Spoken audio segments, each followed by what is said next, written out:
Welcome to a new edition of the Neon Jazz interview series with Atlanta-based Jazz Hammond Organist, Pianist and Educator Matthew Kaminski.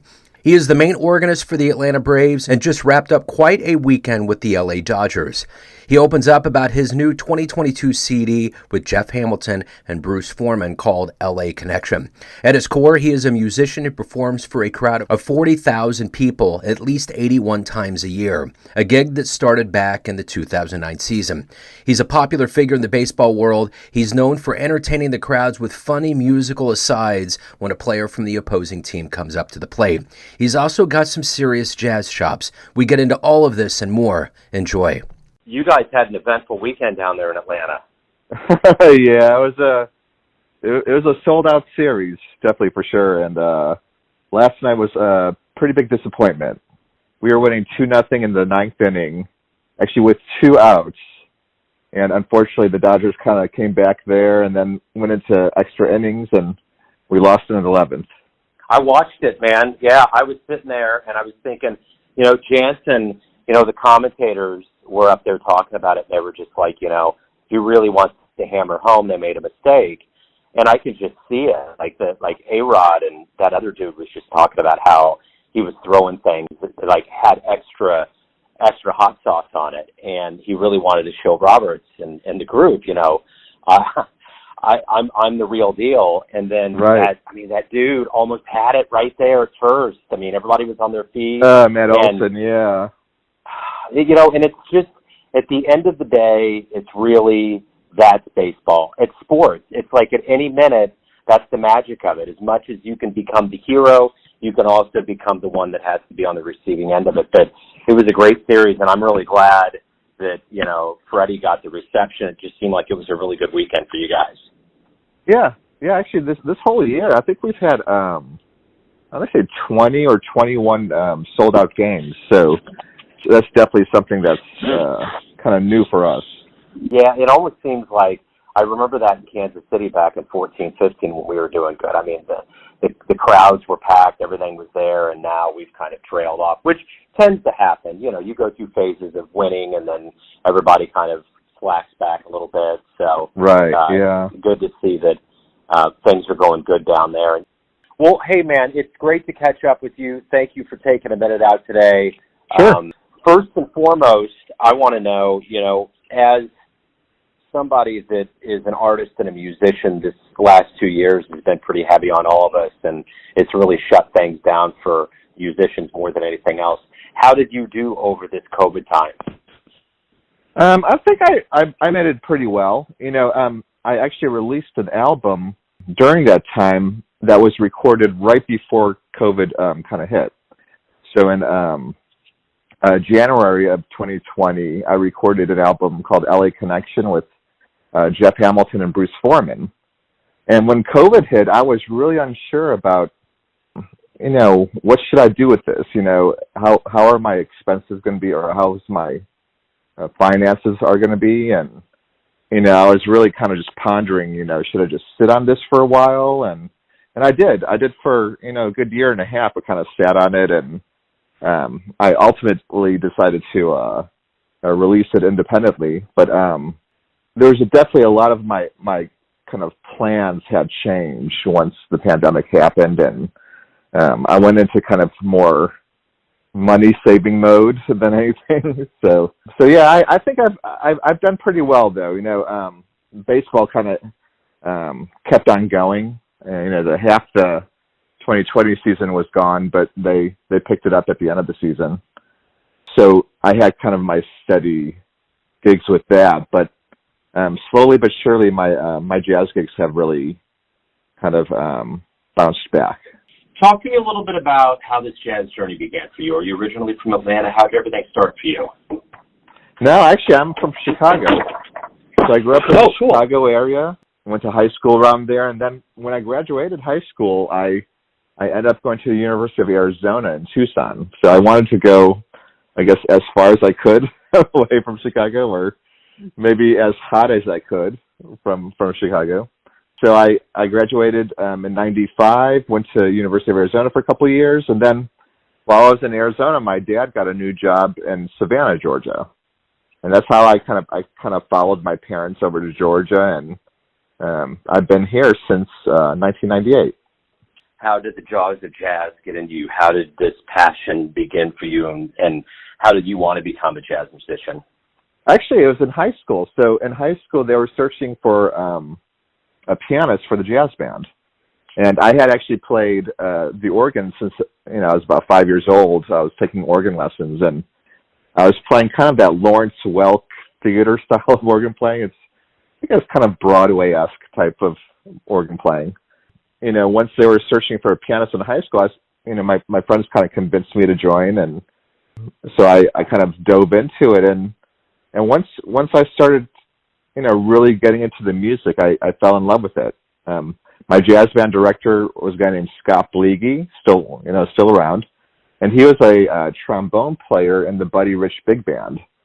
So he had a really good kind of foundation in big band, playing, and the jazz band kind of environment in Chicago, especially in the high school range of years, was really rich. We had jazz band competitions and stuff like that. There were kind of regional student jazz bands. So, my high school years were definitely my formative years in jazz. So who were some influences? Who were some cats that you were listening to that really got you going? Well, that jazz band director actually gave me a cassette tape back in the 90s of Joey DeFrancesco. My jazz band director kind of knew that I started off playing the organ, but I had never heard of anyone playing jazz on the organ. I had heard of just more of that kind of theater style. So he gave me the cassette tape of Joey DeFrancesco, and then out of that, I ended up buying a Jimmy Smith CD, and that's really what started my journey into playing jazz organ. Even though, all through this time, I still play jazz piano, but jazz organ really caught my attention, and I still try to pursue it to this day. What was the first live show that you saw that really blew you away? Ooh, you know what? I think it was Marcus Roberts. So the blind jazz pianist Marcus Roberts had a solo piano concert when I was in high school of just him playing. It was all kind of like ragtime tunes, but he had his own way of jazzing them up. So he was playing Joplin tunes and Gershwin and stuff like that. But Marcus Roberts, is a phenom, and he, it really kind of showed me, what could be done on the piano, as well as, hearing those recordings on the organ. So I would say Marcus Roberts was the first, really big concert I went to. So what were your first shows like when you actually did decide, this is what I'm going to do, I'm going after it? Is the stage, kind of an extension of who you are? Is it a comfortable place for you? At first, no. So being more of an introvert, it really took me a while to get comfortable. So at first, playing in high school jazz band or playing in college jazz bands and combos, I was not comfortable at all. You could really see it on my face. You could see the sheer terror on my face. But after a while, I started just getting more and more comfortable. After doing various combo concerts in college, and then going out and doing just various gigs throughout college, I guess I started to relax. And then, I think for me, it's been a long journey of getting more and more comfortable. With my baseball gig, I played the organ for the Braves. It even took me a long time to even get comfortable at that as well. So I would definitely say that I'm not a natural performer, but these days I've certainly come a long way.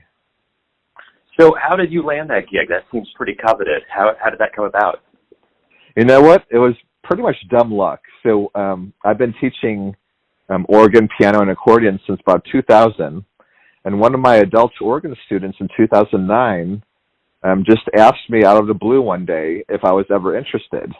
And he was actually partners of the audio engineer at the Braves games. And they were just kind of looking for an organist behind the scenes. They weren't really putting out a press kind of announcement or anything like that, or an audition announcement. There weren't hundreds of people trying to audition. So they were just looking kind of behind the scenes for musicians. And I said, sure. It never even dawned on me. Even though I've been to, growing up in Chicago, I've been to Cubs games and even White Sox games, and I've even been to a Braves game at that point. It never really kind of dawned on me that was something I could do. So once he kind of put that in my head, I said, sure, I could do it. And I've been there ever since 2009. So how do you make that split, like just kind of from an artistic standpoint between, kind of playing to these large crowds in a sports environment and then going into a club or a scene where you're actually doing your jazz? How do those two kind of feed off of each other and play into each other?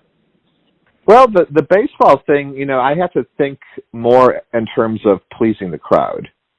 Not that I don't do that in my jazz gigs, but my job as a baseball organist is to make the crowd happy, and I have to realize that the crowd is a wide range of ages. You've got kids there, you've got high schoolers, teens, you got people from their 20s all the way to senior citizens. So what I try to do at all the baseball games is I try to cater the music so it fits all age ranges and it fits all kind of musical genres. I try to really mix, from old standards up to, playing some Lady Gaga.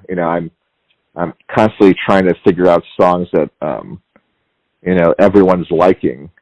The thought process is a little bit different. When I go to my jazz gigs, I try to choose songs based on where I'm playing as well as the musicians I'm playing with. So, if I find I have a musician who's playing with me who's more, I guess, blues-like, I might kind of cater my set towards that. So to me, it's a different mindset. I want to make my artistic statements when I play with my groups more than, I guess, playing at the baseball games. But I also do want to please the crowd when I'm playing my jazz gigs too. But, still feeding my artistic senses. So what is it that you like the best about being a professional musician? I mean, you obviously have, the job with the baseball team and you're a musician, but what is it that you look forward to every day when you have that opportunity to put your music out there for people to enjoy? Well, it's funny because a lot of, Braves fans don't realize that I do things more than just the Braves. So as a musician, I'm a teacher, so I have about 15 private students right now, and that kind of goes up and down throughout the year. And I play in a salsa band, which I absolutely love. I love salsa music and Latin jazz. I play in a polka band because I play the accordion as well. So in October, I get pretty busy when that Oktoberfest season rolls around.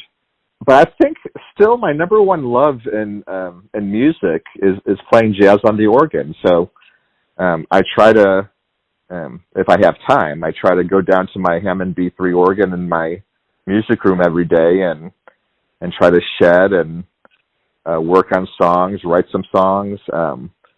So my heart really is into playing jazz on the organ, and I think that really started when I was in high school.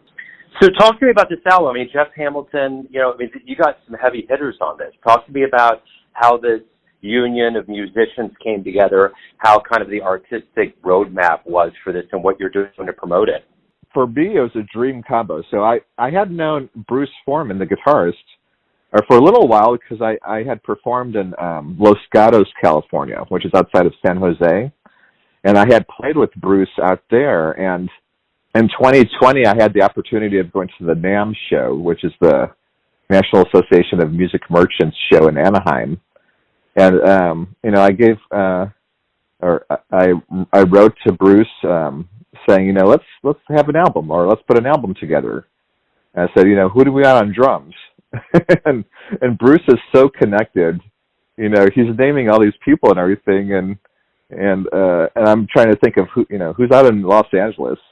And then one of the first names who popped into my mind was Jeff Hamilton. I'm like, if I have a chance to play with Jeff Hamilton, that would be absolutely beautiful. So, so it came together. We recorded for 2 days right before the NAMM show, and they were there going to the NAMM show as well. They live out there near Los Angeles, so it wasn't hard to get them out there. But they were also going to the NAMM show, and yeah, it turned out really good. It took a couple maybe hours to really get comfortable. We've never played together as a unit, but there's such pros that it came together pretty quickly. I'm really happy with the album. So at first, like I was saying before, with the pandemic hit, I had plans of releasing it on. I was on Summit Records at that point through a subsidiary called Chicken Coop Records with Tony Monaco, and I was planning on releasing it through that way, but the pandemic kind of changed things, so I ended up just kind of releasing it on my own. Printed out 200 LPs, so it's on actual vinyl records, and you can also download it on iTunes and such. But yeah, I'm really proud of it, and hopefully the people who have bought it are happy with it as well. If you could get into a jazz DeLorean and go back in time and see anybody in the history of jazz play live, where would you go? Who would you see? I've seen Jimmy Smith perform before, but I would love to have seen him play, in his heyday. So, perhaps Jimmy Smith with Kenny Burrell and Grady Tate would have been a great trio, maybe back in the 60s. Larry Young with Grant Green and Elvin Jones would have been incredible. I don't know how much they actually performed. They recorded together a lot, but I don't know how much they actually performed together. All the top organists I would have loved to see. Even though I've seen Jimmy McGriff live, I would have loved to have seen him back in the heyday in the 60s. So McGriff, Jack McDuff, just guys like that, I would have loved to all seen, back in the 60s. So in a very generic sort of way, it's a simple question, but why do you love jazz? I love the aspect of improvisation. I get asked, I wouldn't say quite a bit, but every year I get asked every once in a while to play in cover bands, to play. And these days, what's getting really kind of popular around Atlanta are specific band cover bands. Like, do you want to be in a Queen cover band? Do you want to be in an Elton John cover band? Do you want to be and there's one band that in Atlanta called the Yacht Rock Review, where they do all kind of yacht rock music, and I always decline that because I am not the type of musician who likes to learn people's parts note for note. For example, I'm not going to sit down and learn a Steely Dan, Donald Fagen electric piano part note for note. So when I get those calls about joining these cover bands, I pretty much instantly decline those, because if I were to join one of those bands, I would have to change it up each night. I'm such an improvising musician that I have a really hard time sticking with exact parts. And I can read music. I read music fine, but I'm way too much of an improviser to be kind of pigeonholed in that kind of cover band thing. So with jazz, I love to improvise, and I love swing. I love how it makes me feel. I love how the sound of the organ and that jazz kind of swing groove context really makes me feel. So jazz is definitely in my heart. So everyone has a perception of you, your family, your friends, your fans, everybody that sees you at the ballpark. But ultimately, you live your life. You have a perception of you. Who do you think you are? I guess I'm just someone who loves music. I'm definitely, I love my family, so I'm definitely a husband and dad first. I have 2 daughters. They're 9 and 12, and I've been married for over 14 years now. So definitely a family man first. But as a musician, I love to entertain people, and I love making music, whether that's performing or recording or contributing in other ways. Right on, man. Matthew, thank you for taking some time out today, man. I really appreciate it. Good luck with everything. Good luck with the album. And before we actually hop off here, tell everybody where the best place is to go to not only pick the album up, but to learn anything about live gigs with you or anything related to your recordings in life. Sure. You could go to MatthewKaminski.com. That's MatthewKaminski.com. And I try to keep it updated with my gigs. During baseball season, I'm pretty much all booked up with Braves games. I also play college baseball, so before the Braves start, starting in February, I start with the University of Georgia baseball team. I'll play the organ for them, as well as some other colleges around here. So I'm pretty busy with that, but I try to keep my schedule updated on my website as well, and you can find the album on there. Well, hey, thank you again, man. Good luck with everything. It was great to get to know you. I can't wait to play your music on the show. Yeah, thanks for having me on the show. Thanks for listening and tuning in to another Neon Jazz interview, where we give you a bit of insight into the finest players in Atlanta, Kansas City, and spots all over the world, giving fans all that jazz. Thanks to Matthew for his time, music, and story. If you want to hear more interviews, go to Famous Interviews with Joe Domino on the iTunes Store. Visit neonjazz at youtube.com, and for everything Neon Jazz, go to the neonjazz.blogspot.com or go to joedomino.com, and there you can contribute via Patreon or PayPal. Until next time, enjoy the jazz, my friends.